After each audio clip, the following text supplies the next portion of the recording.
Yang jual dekat apa, dekat pasar malam pun ada jual juga kan. Ada yang jual kedai kat ada juga.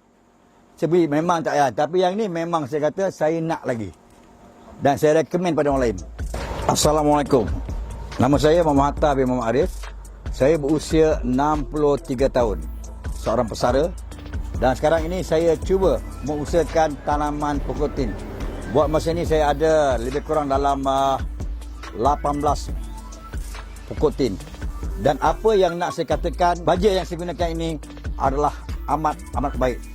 Besar-besar tau. Biasa dia kecil kan, dia tengok dia punya buah dia. Dia setiap daunan.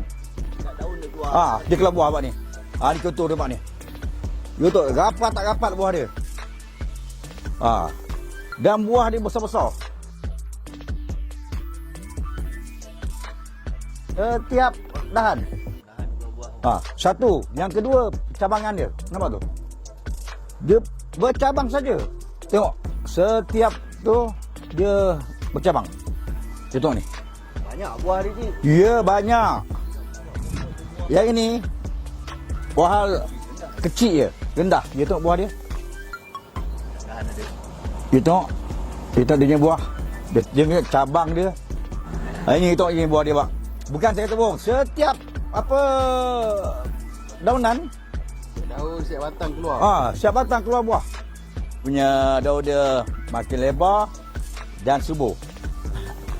Yang saya menarik ni, dia punya apa dahan dia. Dahan dia pun juga membesar. Dia jadi tebal Yes. Khasiatnya Allah saja yang tahu. Buah tin, buah syurga untuk kita semua.